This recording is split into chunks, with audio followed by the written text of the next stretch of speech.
Assalamu alaikum listeners. In my last video, we have discussed about plant assets, natural resources, and intangible assets, chapter number 10, and we covered learning objective number 1, which is explain accounting for the plant assets expenditures, and we also learned learning objective number 2, which was about depreciation methods for the plant assets. Today we will moving on to the learning objective number 3, that is disposal of plant assets. Disposal means when you don't want to keep these plant assets anymore, then how do you dispose of them? How do you remove them from your books? So basically, disposal happens in three different ways. Two of them we'll be discussing in this chapter. The three different ways to dispose of the plant assets are either you retire them. Retire means they are no longer usable for your business, so you're just removing them. The second way could be that you can sell them. And when you sell something, you get proceeds, you get cash value for that. So the second way is sale. And the third way is exchange. You exchange your asset by getting another asset from the seller, from the buyer.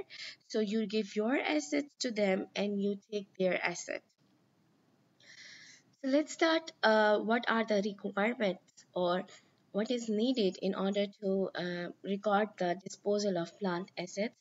So first requirement is that we always update the depreciation records. When I say we always update the depreciation records, it means that on the disposal date, when you want to dispose of this asset, you will check either depreciation is recorded for the whole time when asset stayed with you. Usually, if disposal happens in between somewhere in middle of the year, not on January 1st or not on 31st of December, so depreciation is not updated. So you have to do that. So always, firstly, we record up-to-date depreciation, and then that depreciation helps us in updating our accumulated depreciation account. And then finally, we eliminate the assets by removing its accumulated depreciation and also the asset. Normal balance of accumulated depreciation is credit, means when we increase accumulated depreciation, we credit it. So if you want to remove it, you have to debit it. So debit the accumulated depreciation. The second thing is you credit the asset account because you want to remove the asset. So when you record the asset at that time, you debit it. In order to remove the asset, you have to credit it. Retirement of the plant asset is the first way of disposing of plant assets. Retirement means you are retiring the plant asset, you are not selling it to anyone. So that's why there is no cash received in case of retirement. When you want to retire the asset, simple journal entry will be remove the assets from your book, decrease the asset from your books, and when you want to decrease the asset, you credit it with its original cost. Because plant assets always appear with their cost in our books. On the same time, when you are not keeping the asset in your books, there is no need to keep its accumulated depreciation. So remove its accumulated depreciation as well. And if you want to remove its accumulated depreciation, you will be debiting it for the amount which is there up to the date of disposal. We have an example over here.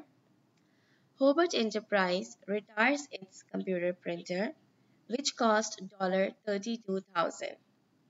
The accumulated depreciation on this printer is $32,000. Prepare the entry to record this retirement. Now, it's clearly said that record the retirement. So retire this asset from your book. The cost of the asset is 32,000. So I will be crediting equipment with 32,000. And also when equipment is not in my books, I'm going to remove its accumulated depreciation as well. So I will be debiting accumulated depreciation with the amount which is appearing in our books. We have 32,000 in our books. So let's record the journal entry, debit accumulated depreciation and credit equipment. Now there is a question. What happens if an asset is fully depreciated but you are still using it? So the simple thing is IFRS wants us that you keep keep on using the asset but do not depreciate it. Why? Because it's already fully depreciated, and accumulated depreciation cannot be more than the cost, right? So if it is fully depreciated, just keep using it but do not charge the depreciation. So here's the answer. Company continues to use the asset with no additional depreciation being recorded as the asset is fully depreciated. Let's take another example. In this example, this Hobart Enterprise, whatever was the cost of asset, the same amount was fully depreciated. But sometimes, due to more wear and tear or because of the poor condition of the asset, we have to remove it, or we have to retire it before its expiration, or you can say before its accumulated depreciation is fully recorded, because asset is no more usable for us. So then how do we treat this situation? Look at this example. Sunset Company discards delivery equipment that cost $18,000 and has accumulated depreciation of $14,000. Can you see? Now accumulated depreciation is less than the cost. Cost is 18,000, accumulated depreciation is 14,000. We did not take the full benefit for the asset. The still 4,000 we could have used if the asset condition was well, but it's not well, we cannot use it. So we did not take the full benefit of the asset cost. So the benefit you did not take, the benefit you did not use, that becomes a loss for you. So let's record this journal entry. Accumulated depreciation will get debit because we have to remove the asset along with its accumulated depreciation. I'll come back to the loss. Let's look at the equipment. I'll be removing the equipment from my books, which is 18,000. Debit side has 14,000 accumulated depreciation. Equipment is 18,000. I did not take the benefit of 4,000. So that is considered as loss on disposal of plant asset. This loss is because we did not take the benefit for this much cost of the asset. Loss on disposal of plant asset is mentioned in your income statement under other expenses. Because it is mentioned under other expenses and losses, so its nature is of expense category. When expense increase, we debit it. Same is the case when loss is recorded, we debit it. Moving on towards the second case of disposal of plant assets, that is known as sales of plant asset. Companies, they sell their plant asset. So in this scenario, we will always compare the book value with the cash or proceeds we are receiving from sales. For instance, the book value for the asset, let's suppose, is 10,000, but you are able to sell it for 12,000. So you are able to sell it at higher value, right? 10,000 was the book value which you should recover, but you are covering 12,000, 2,000 extra. That's a gain on disposal of plant assets. Reverse case could be the book value is 10,000, but the proceeds which you get by selling the plant asset is 8,000 or 7,000. You're getting less money what your asset deserve according to the book value. So there will be a loss on disposal of plant assets. So let's see both scenarios. If proceeds or the cash you are collecting exceeds the book value, there is a gain on disposal of plant assets. But when proceeds are less than the book value, then there is a loss on disposal of plant assets. Let's look at this case. On July 1st, 2017, Wright Company sells office furniture for $16,000 cash. On July 1st, 2017, they sell the furniture and they got $16,000 cash. The office furniture originally cost $60,000. As of January 1st, 2017, it had accumulated depreciation of 41,000.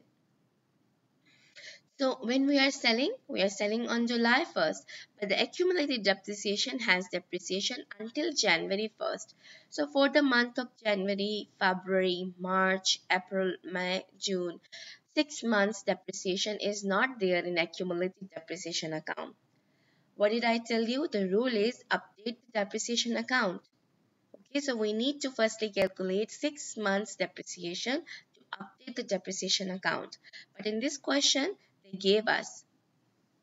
they said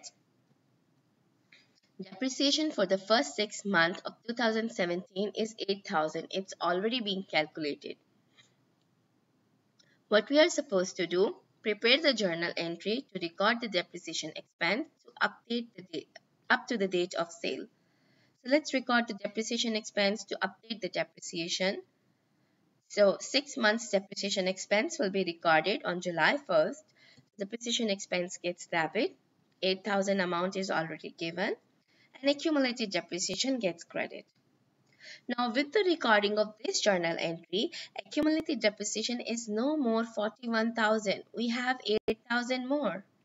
So 41,000 plus 8,000 together, accumulated depreciation balance becomes 49,000. Now let's record the sale. If you want to record the sale, so you can do this rough calculation before.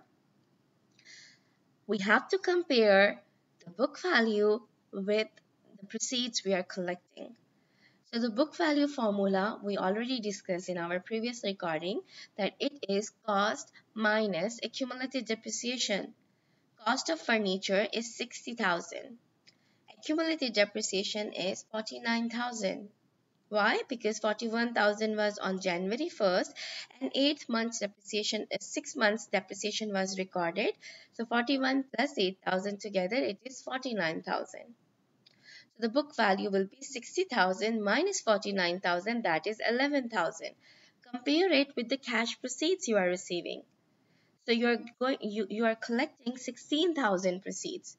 Book value is 11,000, proceeds are 16,000, so you are collecting more money.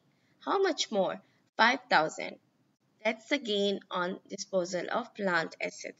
Nature of gain is exactly like revenues. When gain increases, we credit it. So right company records the sale, they collect the money, cash, 16,000. They removed the accumulated depreciation by debiting it 49,000.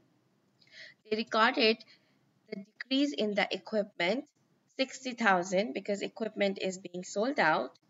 But there is a gain as well. So gain on disposal of plant asset 5,000. So like this we record the sale entry. Now the same example we will see, but now we will change the scenario a little bit. Assume that instead of selling the office furniture for 16,000, right sell is for 9,000. He did not sell it for 16,000, they actually sell it for 9,000. Then in that case, we have to compare this 9,000 proceeds with the book value. Book value will still be 11,000 because cost and accumulated depreciation is not changed. They are 11,000. Cost 60 minus accumulated depreciation 49. So book value is 11,000. But we are collecting 9,000. So 2,000 less. That's a loss on disposal of plant asset. So how do you record it? You collected cash 9,000. You have removed the accumulated depreciation 49,000. You have recorded the loss on disposal of plant assets 2,000 and the plant asset, which is equipment, that's removed 60,000.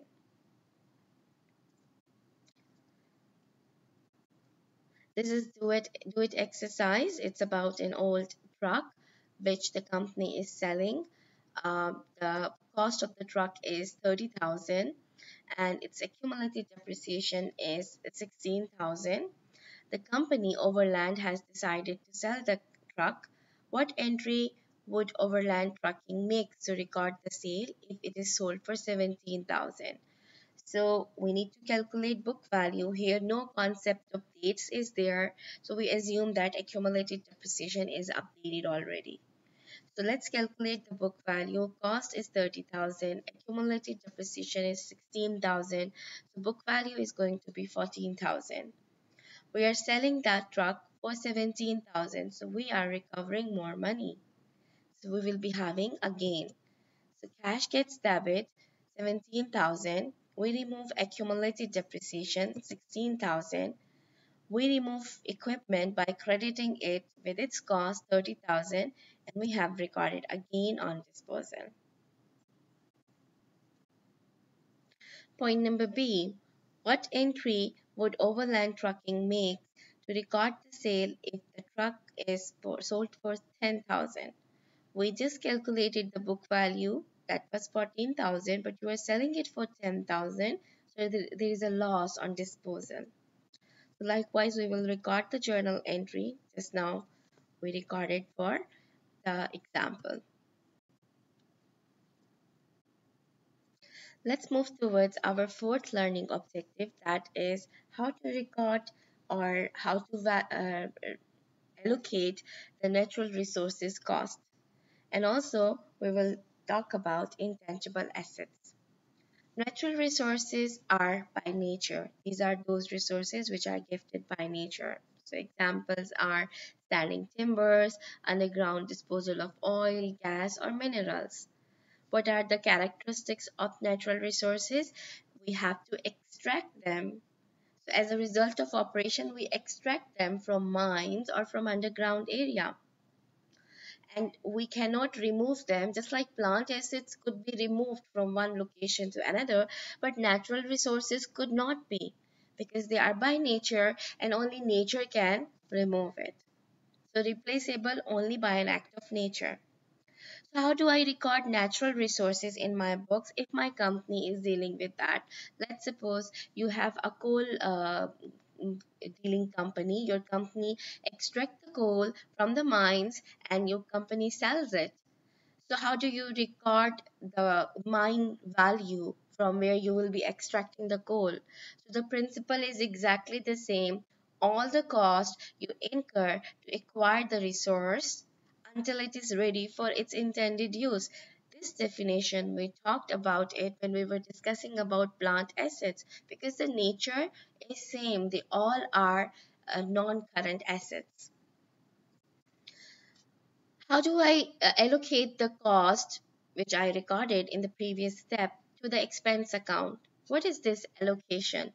In case of plant asset, we call it depreciation. But in case of natural resources, we call it depletion. Depletion is a process in which you allocate the cost of natural resource to the expense account in a rational and systematic manner. Again, there will be a method to do that over the useful life of the asset. Which methods to use? For depreciation, we have talked about three different methods: straight line, unit of activity, and declining balance method. But for depletion, we prefer to use unit of activity method. How do we calculate the depletion? As many units you extract from the natural resource, you will be calculating depletion for them. So more units you will extract, more depletion you will charge.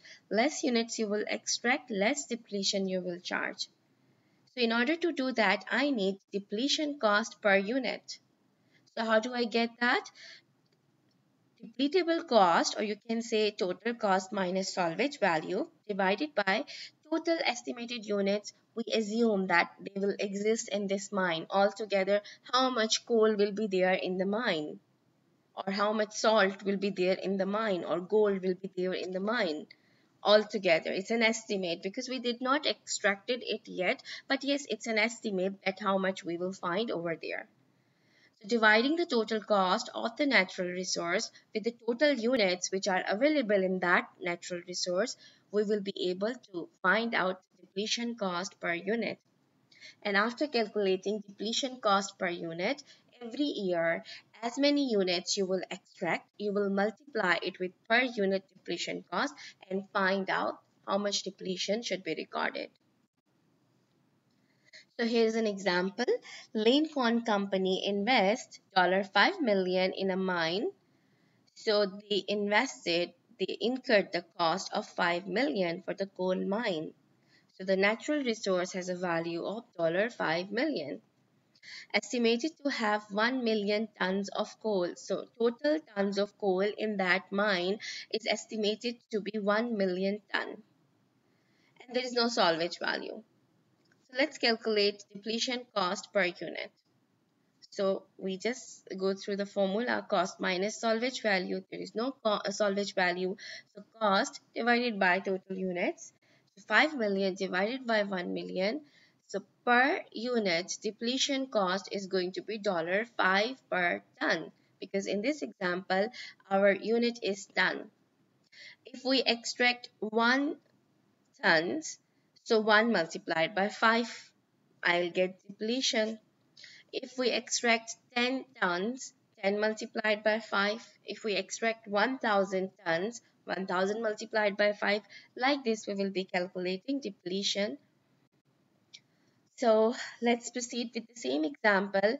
In the first year, Lane extracts and sell 250,000 tons of coal. So they extracted this much coal from the mine. So we know per unit depletion, that was $5.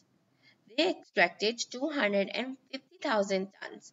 So 5 multiplied by 250,000 tons, I get annual depletion expense 1,250,000. Now think about it, give some time to this concept. I cannot debit depletion expense. Why? Because we extracted this coal and now we have to sell it. So if a company sells a product, what's that? That's inventory, right? And when inventory will be sold out, we will decrease inventory and we will debit cost of goods sold, not depletion expense.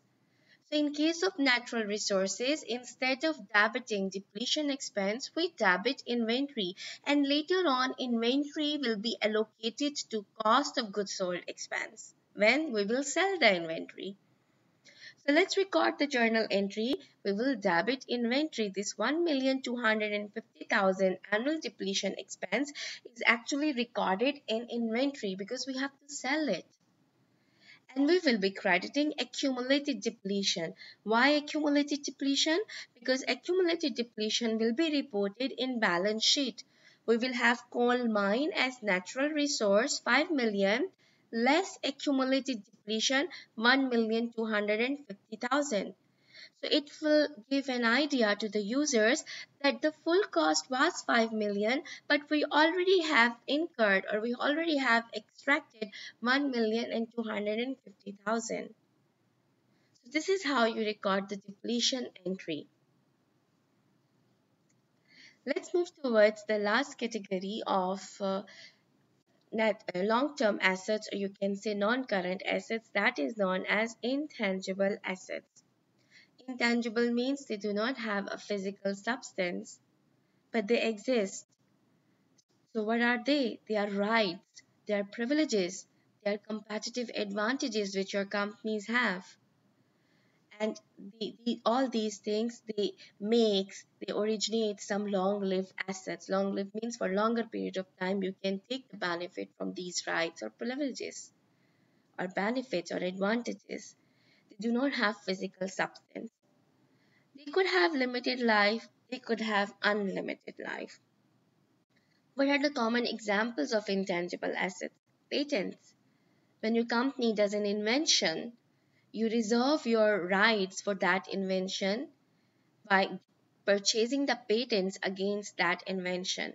You have to defend your case against the patent authorities, and when you are successful in defending that this is the original product you have made, nobody else has done it, you are the first one who is inventing it, they will grant you patent. Moving on to the second category of intangible asset, that is copyrights.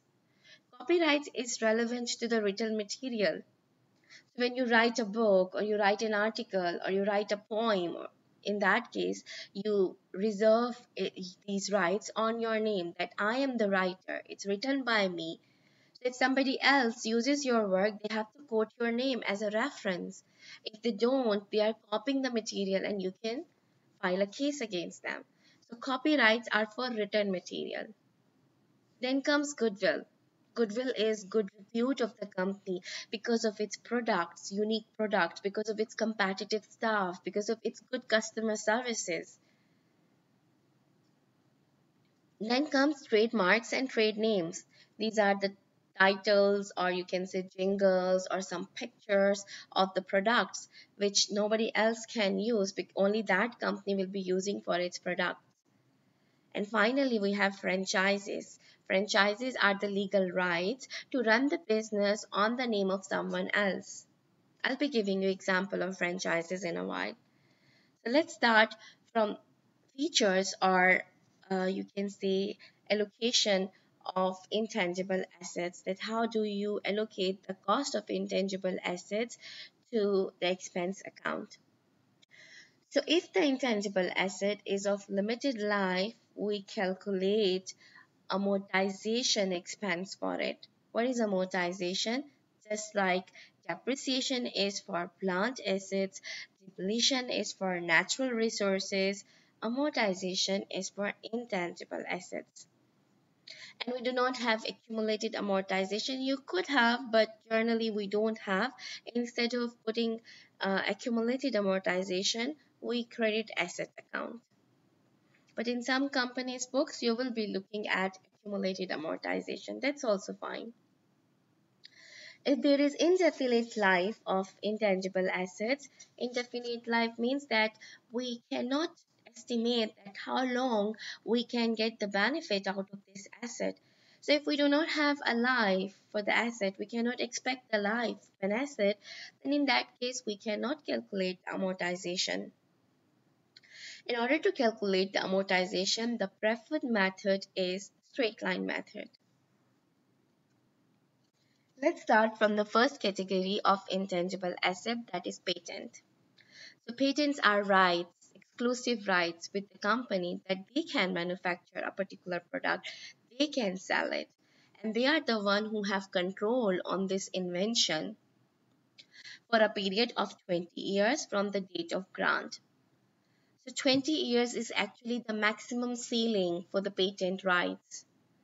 If the patent authorities grant you a life less than the 20 year, then you will be taking into consideration that lesser life. So when you defend the patent in the again when you defend the patent against, you file a case and you say that you give description that this is the product, you give proofs that we are the one who invented it, then in that case you will be given patent, and for that purpose you have to pay some money. So whatever cost you are incurring to defend this patent, that will be capitalized. Remember I told you about capital expenditures? Capital expenditures means assets, non-current assets. So patent will be a non-current asset. And then you will be amortizing it. If the authorities did not mention any specific life, then you will be amortizing it for 20 years. But if a useful life is given, then check. Useful life is less or 20 years is less. Whichever is shorter, that will be taken as a life for the patents. Now it's an invention. So for invention, it doesn't make you don't make it in one go. You try again and again. You do a lot of research. You incur a lot of expenditures, and then finally the invention is discovered. So all those research and development expenditures you do not add them into the cost of patent. Those research and development expenditures will be expense as research and development expenditures or expenses, and you will be putting them in your income statement. So patent is only the legal fee which you incur to defend a patent, okay, not the research and development expenditures. We have an example over here. National Lab purchases a patent at a cost of $60,000. National estimates that the useful life of the patent to be 8 years. Prepare the journal entry to record the annual amortization expense. So firstly, we will calculate the amortization and then we will be recording it. So I told you we will be following straight line method for amortization. So what is straight line method? Cost minus salvage value divided by useful life in years. We do not have a salvage value, we have only cost 60,000 divided by useful life in years, which is 8. So we get amortization expense annual, that is 7,500. So amortization expense gets debit 7,500, patent gets credit 7,500. Let's move on towards the second category of intangible assets, that is copyrights. Copyrights are for written material, for published work, or some artistic work which you do. So it gives the owner the exclusive right that the owner can reproduce or sell his artistic work, or he can publish it. So what is the life of the copyrights? It is extended for the life of the creator, means the one who has created this product, or sorry, this asset, plus 70 years. So usually we cannot estimate what is the life of the creator because he is a human, right? But once he is no more, then the 70 years time period. The cost of the copyright is the cost of acquiring and defending it. And we will calculate the amortization once we will be sure about its useful life, how long we can use it. Trademarks and trade names, they are words, phrases, jingles, symbols that identify a particular product. Like if you talk about Coca-Cola, there is name Coca-Cola written on it. The style, that is actually a trademark. So any other cold drinks manufacturer company, they cannot put this logo because it's reserved for Coca-Cola only. So we have some more examples like Monopoly's there, Big Mac is there. All of these companies, they have products and the products have particular trademarks and trade names. Legal protection is for indefinite numbers of 20 years renewal periods. Means the trademarks and trade names are for unlimited life, but after every 20 years you have to renew them. So how do you record the cost of these trademarks? Whatever cost you have paid to get this trademark, that will be capitalized, means that will be added in the cost of trademark or trade name. And because the life is indefinite, we do not calculate any amortization on it. Another category of intangible asset is franchise. Franchise are the legal licenses or contracts between two parties. The original party, who is franchisor, it gives the right to another party that you can sell the product on my name, you can make my product by using my formula. So the party who is granted the rights, they are franchisee, and the one who gives the right, he is franchisor. Like Shell, we see Shell petrol pumps in our countries, but they are not the original Shell, they are franchises because the original Shell has given them the license that you can sell the product on my name. Subway, also Rainer Rich, all of them, they are franchises. So franchises or the legal licenses with a limited life, they will be amortized to the expense account over the useful life. But if the life is unlimited, then we will not amortize the cost. Finally, coming up with goodwill. Goodwill is a good repute for a company. And why the companies have good repute? Because they might have talented and excellent management. They might have a desirable location which is reachable for all type of customers. A company could have good relations with the customer, post-sale services, pre-sale services, follow-up, skilled employees they might have. They could have high quality products or any other exceptional things that gives rise to the good repute of the company. But no one can record the goodwill by themselves that I have a goodwill, let me record it. No, we only record the goodwill when a company purchases the other company. So only in case of whole business purchase, the goodwill is recorded. How do we figure it out? I'll explain the wording, but let's look at the example first. There are two companies, Company A and Company B. Company A wants to purchase Company B. The value of the net assets of Company B is $1 million. Company A agrees, okay, I will pay $1 million to buy all your net assets. Company B will say, no, we need $1.1 million. They are charging 0.1 million extra. If company A agrees to pay this full value, they agree because they know that company B has expertise in making their product, or maybe they have skilled employees, or maybe their location is very good. So if company A wants these benefits, company A will be willing to pay 1.1 million instead of 1 million. So the extra money company A is paying above the net assets, that is known as goodwill. So when company A will purchase company B, it will record all the assets of company B in its books, as well as one new asset will be introduced, that is goodwill, the extra amount they paid, 0.1 million. Okay, so goodwill is recorded as the excess of purchase price over the fair value of net assets acquired. Net assets acquired in my example was 1 million. But how much purchase price company A paid? 1.1 million. So excess amount was 0.1 million, that is goodwill. Goodwill is not amortized. And this is it about the chapter coverage for chapter number 10. See you inshallah with the chapter number 11, which is about current liabilities. I'll be uploading that recording soon. If you want to get that recording, it's better that you subscribe to this channel so that when I upload a new video, you get an intimation for that. See you next time.